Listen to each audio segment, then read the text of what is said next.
मीरा माथुर एक ऐसा सिनेमा है, एक औरत के साथ जो बीती हुई उसकी आप बीती है उसकी कहानी है। एक शादीशुदा लाइफ में कितनी सारी प्रॉब्लम्स होती हैं और हर औरत को एक सम्मान की ज़रूरत होती है। तो उस सम्मान को पाने के लिए उस औरत की एक लड़ाई है और जिसको वो बखूबी जीतती है।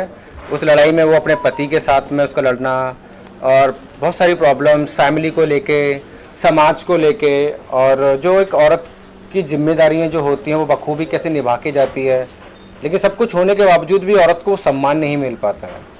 तो वो औरत बस वो एक अपने सम्मान को पाने के लिए ही एक मीरा माथुर की कहानी है, जिसे आप 12 तारीख को, जैसा उन्होंने मैडम ने बताया कि 12 तारीख को आप लोग फिल्म देखने वाले हो और उम्मीद करता हूँ कि सब लोगों को फिल्म बहुत पसंद आएगी। बहुत छोटी कोशिश की है लेकिन उस्मान सर, रोहित और मोहम्मद मुनव्वर खान साहब, इन सब के सहयोग से फिल्म बहुत अच्छी बनाने की कोशिश की है। इन लोगों ने मेरा बहुत साथ दिया। बहुत सारी प्रॉब्लम्स की वजह से फिल्म बहुत टाइम के बाद हम लोग बहुत मेहनत करके बाहर तक लेकर आए उस्मान जी की बदौलत से, और आज फिल्म आपके सामने है और 12 तारीख को लोगों की नज़रों के सामने खड़ी होगी फिल्म। सबका प्यार मोहब्बत के साथ फिल्म को देखें और सक्सेस कराने की कोशिश करें। Thank you so much. Sir, आप बताइए कि स्टारकास्ट कैसे फाइनलाइज की गई है और क्या रिसर्च करनी पड़ी आप लोगों को इस कहानी के लिए? मेनली पहले तो मैं यही बता दूं कि एक औरत ही औरत का दर्द जान सकती है, कभी मर्द नहीं जान सकता। उसका सबसे बड़ा दर्द होता है उसका औरत होना। जब हम इस पर रिसर्च कर रहे थे कि मीरा माथुर एक ऐसी लड़की है जिसमें वो अपने आप को ही ढूंढती है कि क्या मैं वास्तव में कंप्लीट वूमेन हूँ। अगर मैं कंप्लीट हूँ तो एक मेरा हस्बैंड मुझसे पूरी तरह से खुश क्यों नहीं है, और मैं ऐसा क्या करूं कि वो खुश रहे। तो वो लड़की वही महसूस कर सकती है जिसकी लाइफ में ये सब चीज़ें बीती हों। खुशी राजपूत की फैमिली से कुछ ऐसा रहा।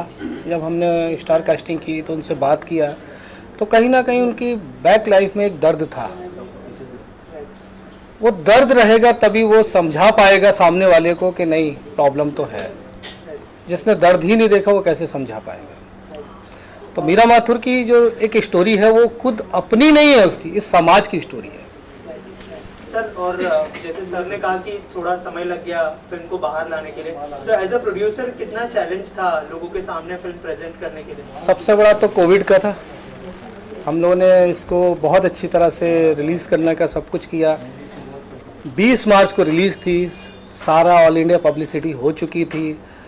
14 मार्च को थिएटर लॉक हो गए। उससे बड़ा दर्द तो मैं शायद मीरा माथुर ने भी नहीं सहा जो हमने सहा। सही बात है। वो सहना ऐसा सहना था कि एक औरत से भी ज़्यादा दर्द था एक प्रोड्यूसर को। लेकिन फिल्म को सब लोगों ने सपोर्ट किया। एक मोरल सपोर्ट होता है ना सबका कि नहीं, हम अकेले नहीं घिरे हुए हैं। उस मोरल सपोर्ट में जो 6 महीने बीते हैं ना, मैं सबसे पहले यही कहूँगा कि मीरा माथुर साइड में रखते हैं, इस इंडस्ट्री के लिए थोड़ा सा बात करते हैं। इस इंडस्ट्री ने इस समाज को बहुत कुछ दिया है, इस समाज को बदला है जो हमारी दुनिया है, और फिल्म को देख के ही आगे की जनरेशन आगे जाने की कोशिश करती है। और हमने ऐसे ऐसे लोगों को खोया है जिसने इस इंडस्ट्री को बहुत कुछ दिया है। तो शायद हमारे एक मीरा माथुर का दर्द बहुत छोटा था, जो उनको खोने का दर्द ज़्यादा था। बड़े बड़े स्टार्स, म्यूजिक डायरेक्टर, बड़े बड़े डायरेक्टर, बहुत लोग गए, साथ छोड़ के गए हैं, और ऐसे माहौल में गए जिनके लिए हम लोग दुख भी प्रकट करने उनके करीब तक नहीं जा सके। तो उससे ज़्यादा दर्द तो नहीं था। तो जब हम उस दर्द को फील कर रहे थे ना, तो शायद हमें अपना दर्द कम महसूस हो रहा था। तो मैं तो यही कहूँगा कि ये इंडस्ट्री हमेशा एकजुट थी और एकजुट रहेगी, चाहे कितनी भी विपदा है, कितनी भी प्रॉब्लम्स आए। ये फिल्म इंडस्ट्री एक ऐसी जगह है जहाँ पे किसी तरह का किसी को अपना सेल्फ नहीं चाहिए, उसको समाज के लिए चाहिए, उसको अपने इर्द गिर्द जितने लोग हैं उनके लिए चाहिए। एक फिल्म हम बनाने जाते हैं तो अपने लिए नहीं बनाते, समाज के लिए बनाते हैं।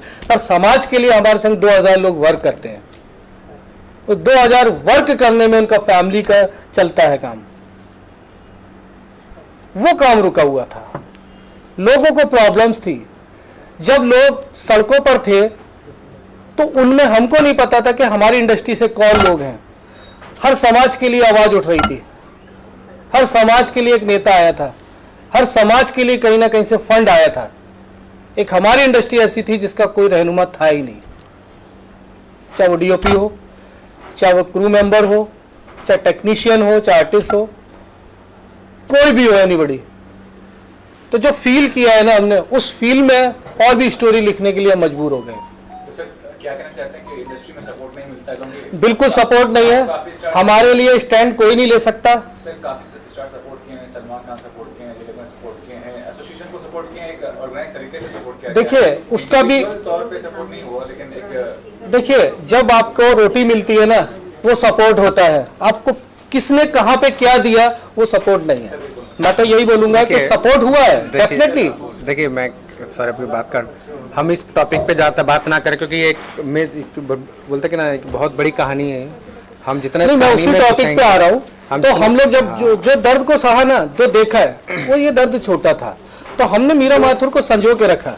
चलो इसको वक्त आने पे हम लोग इसको रिलीज करेंगे। अच्छा वक्त है और ये वक्त अच्छा है। हाँ, अच्छे वक्त में अच्छी फिल्म रिलीज हो रही है और उम्मीद करते हैं कि लोगों को की फिल्म बहुत पसंद आएगी। इसमें स्टार कास्ट हमारी हैं, एलन कपूर हैं, खुशी राजपूत है, अश्विन कपूर है, रमन अग्निहोत्री है, निकिता पुरुषोत्तम झकोड़िया है और भी काफ़ी सारी कास्टिंग है।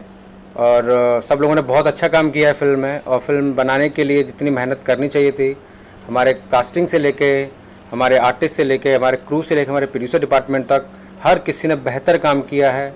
और इस फिल्म में देखो प्रॉब्लम्स हर लाइफ में होती है, अब हम प्रॉब्लम्स को देख के तो हम रुक नहीं सकते। और जो भी आया जो गया वो बीत गया, अब हमें ये देखना है कि हमें कैसे करके हम आगे बढ़ें। और मीरा माथुर है, इसके बाद हमारी एक लखनऊ मेरी जाने को फिल्म और है और एक फिल्म और है हमारी। तो बैक टू बैक काम है। अभी बुरा वक्त 2020 हम सब लोगों के लिए बहुत बुरा गया है, तो ऊपर वाले की दुआ से और हम सब के साथ और मोहब्बत के साथ में हम आने वाले वक्त को अच्छे से गुजारें। और मीरा माथुर की एक सक्सेस के बाद में हमारी लखनऊ मेरी जान है, जो वो बहुत जल्दी उसका भी शूट शुरू होने की तैयारी में है। और उम्मीद करेंगे कि सारे लोग वापस से हमें हेल्प करें और सपोर्ट करके दें। सर आपसे जानना चाहते हैं कितनी कसमकस होती है अंदर जब जो कि हिंदी जो फिल्म होती है, एक्टर लीड रोल करता है और हिट होता है, और आपके दिमाग में कितनी कसमकस थी कि आपने एक फीमेल को लीड रोल दिया? देखिए मैं तो एक ही शब्द कहना चाहूँगा,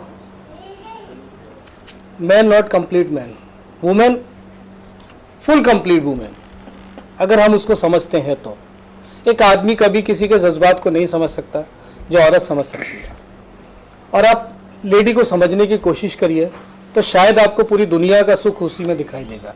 वो माँ हो सकती है, बहन हो सकती है, बीवी हो सकती है, फ्रेंड हो सकती है। और औरत को समझने के लिए कुछ नहीं चाहिए, सिर्फ दो अच्छे शब्द चाहिए और उसकी मेंटलिटी चाहिए कि वो तो आपसे चाहती क्या है। वही चीज़ सोच के हमने मीरा माथुर को शुरू किया। नहीं सर, मैं आपके जवाब का एकदम सही जवाब मैं देता हूँ। आपका सवाल था कि हमने ये कैरेक्टर को क्यों कास्ट किया। देख कहानी हर एक हमने फीमेल ओरिएंटेड सब्जेक्ट है और कहानी के हिसाब से ही हमें कास्ट करनी पड़ती है। हमारी कहानी पुरुष प्रधान के ऊपर फिल्म नहीं है, हमारी कहानी है एक औरत के ऊपर। तो हमें एक स्ट्रॉन्ग वुमन की ज़रूरत थी, तो हमने बहुत सारी कास्टिंग की थी हम लोगों ने। और जो काफ़ी सारी जगह पे हम लोग अनकंफर्टेबल थे और कहीं पे थोड़ा सा कंफर्टेबल लेवल, एक इमोशनली लेवल पे, प्रोफेशनल लेवल पे खुशी के साथ हम बहुत कंफर्टेबल हो गए थे। तो खुशी के साथ फिर हम लोग आगे लेके बढ़े उसको लेके और बखूबी तरीके से उसने काम किया और रिज़ल्ट आप लोगों के सामने है। आज फिल्म कंप्लीट है और रिलीज़ के तारीख पे खड़ी हुई है। सर आप बताइए आप कैसे? मैं तो ये कहूँगा सर कि एक औरत के दर्द को मैंने काफ़ी कोशिश किया कि एक अच्छे तरह से अपने कैमरे में कैप्चर कर सकूं, जिसमें मैं काफ़ी हद तक कामयाब भी रहा हूं। बाकी आप 12 तारीख को देखिए कि कितने हद तक मैंने अच्छे से उसको एक्सपोज करने की कोशिश की कि एक औरत का दर्द क्या होता है। सर लेकिन ये भी जानना चाहूँगा कि जो भी एवरेज फिल्में होती हैं आज के ज़माने में क्या समझते हैं किस तरह का मार्केट है, क्योंकि काफ़ी चीज़ बदला है। एक OTT प्लेटफॉर्म इतना बड़ा कंपटीशन लेके आया, तो उसके आने बताइए जो फिल्म बन रही है एवरेज रेट किया है, जो स्टार्स नहीं होते हैं, तो किस तरह से वो मार्केटिंग की जाती है? प्रॉब्लम तो है भाई, प्रॉब्लम्स यही है कि हमारी इंडस्ट्री में हाई लेवल के बहुत सोर्स हैं, पर एक मिडिल क्लास के लिए अगर फिल्म बना लेना उसके बाद जो जद्दोजहद होती है ना वो रिलीज़ की होती है। रिलीज़ करने वाला कोई नहीं है। अगर आप कर सकते हैं तो कर लीजिए, नहीं कर सकते हैं तो उसको डब्बा बंद करके छोड़ दीजिए। एक मिडिल जो लेवल की जो फिल्म होती है ना, उसका आदमी समझना ही नहीं चाहता कि कंटेंट क्या है। वो सिर्फ एक पूछता है स्टार कास्टिंग क्या है।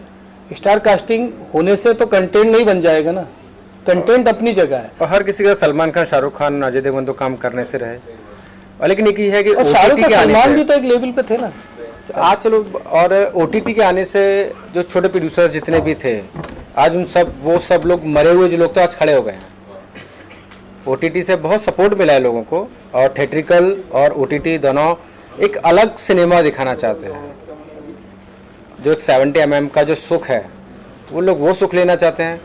और OTT का एक सुख जो है कि वो घर में बैठे हैं हम लोग, चलो ठीक है देख लिया, ठीक है, वो भी एक अपने लेवल पे। लेकिन एक ये है कि जो घर बैठे लोग थे, बहुत सारे आर्टिस्ट ऐसे थे, बहुत सारे टेक्नीशियंस ऐसे थे, और इवन कि देखो, मैं तो एक OTT के आने से एक पॉजिटिवनेस ये है कि जो पहले आर्टिस्ट फिल्म लाइन में आके थे, तकलीफ़ें उठाते थे, जो लोग बेदर रहते थे, खाने की प्रॉब्लम्स होती थी लोगों को, बहुत से लड़कियां लड़के गलत रास्ते पर चले जाते थे, उनको काम नहीं होता कि सिस्टम बंधा हुआ था, आज खुला हुआ है। आज OTT के आने से बहुत सारे प्लेटफॉर्म्स खुल गए हैं। तो जो लोग आर्टिस्ट लोग घर बैठे थे, जो टेक्नीशियन घर बैठे थे, आज उनके पास ऑप्शंस बहुत है। हर तरीके का काम है मार्केट में, छोटे से लेके बड़े से लेके OTT पे भी जा रहा है और थिएटर पे भी आ रहा है। और देखिए अभी चलो 1 साल हुआ, अभी हमारा 10 महीने 11 महीने हो गए इसको, जो लॉकडाउन की वजह से, जिसके बीच में OTT प्लेटफॉर्म ने मार्केट पकड़ी है। और थिएटर का मज़ा एक अलग है, और जब भी थिएटर खुलेंगे तब का वो एक अलग आज़ादी होगी। वो अभी हम लोग कोई आज़ाद नहीं है। हम लोग सब जितने भी एक्चुअल में काम करने वाले लोग हैं, वो अपनी लाइफ से कॉम्प्रोमाइज़ करके बैठ के काम करें। चलो ठीक है, कुछ से कुछ सही, वही कुछ से कुछ सही के लिए OTT है, और जिनको लिए बहुत सही चाहिए वो सिनेमा है। अभी हम आज़ाद हुए नहीं सही से, जिस दिन आज़ाद हो जाएंगे, थिएटर खुलेंगे, उस दिन हमारी आज़ादी है। बहुत बुरा वक्त दौर से गुजरे हैं सब लोग। तो मेरा बोलना है कि OTT वगैरह से बहुत से लोगों को रोज़ी रोटी मिली है। जो लड़के लड़कियां गलत रास्ते पे जाते थे, आज उन सबके पास काम है। पहले लोगों को हम लोग देखते थे कि यार, इवन कि मैं खुद बोल रहा हूँ कि मैं 4 जगह जाता था और कभी मुझे काम नहीं मिलता था। आज मेरे पास, मेरे मम्मी पापा के प्यार से, मेरे बुजुर्गों के आशीर्वाद से, आज मेरे पास मैं 4 फिल्में लेके बैठा हूँ। एक कंप्लीट हो चुकी है, एक अगले महीने शूट स्टार्ट है उसका मेरा, एक अप्रैल एंडिंग में स्टार्ट है, और 4th का नेक्स्ट ईयर में प्रोजेक्ट जाएगा। लेकिन 4 प्रोजेक्ट मेरे लॉक हैं, तो जिसमें से 3 प्रोजेक्ट मेरे OTT के खुद हैं। तो मैं इसलिए बोलूँगा, आज मुझे खुद को रोजी रोटी मिल रही है, मेरे साथ में और भी मेरे कितने सारे टेक्नीशियन भाई बहन लोग होंगे, सबको काम मिलेगा। तो OTT का इतना गुण गा रहा है, OTT का वल्गैरिटी और एक्सट्रीम, देखिए, वल्गैरिटी जो चीज़ें हैं वो एक अलग स्ट्रीम, मैं उस जॉनर की बात ही नहीं कर रहा हूँ। उसमें तो कोई सेंसरशिप भी नहीं है। तो सेंसर लगवाइए आप, आगे मेरा काम है, तो ये मेरा भी काम नहीं है।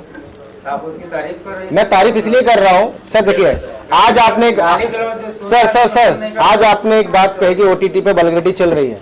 कल जब आर्टिस्ट लड़कियां लड़के गलत रास्ते पे जाते थे, नशा करने जाते थे, प्रोस्टिट्यूशन में जाते थे, तब उन्हें कोई हेल्प करने के लिए नहीं आता था।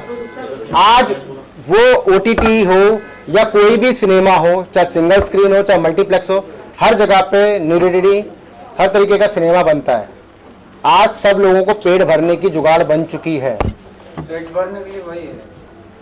अरे तो मैं नौकरी करोगे? सर मैं दूंगा इसका आंसर। प्लेटफॉर्म पर जिस तरह से सर पे सर बहुत सारे आप स्कैम जैसी फिल्में आती हैं, और नेटफ्लिक्स पे इतनी अच्छी फिल्में चल रही हैं। चीज़ें लड़की को ही बोलते यार। आप जिस सिनेमा की बात कर रहे हो, आप जो OTT की बात कर रहे हो, उनका कोई मतलब ही नहीं है। सर मैं जवाब दूंगा इस बात का। मैं जवाब देता हूँ ना, सिंपल सी एक चीज़ है सर। मुंबई रफ्तार न्यूज़ की खबरें पसंद आने पर हमारे YouTube चैनल को सब्सक्राइब करें और लाइक करें।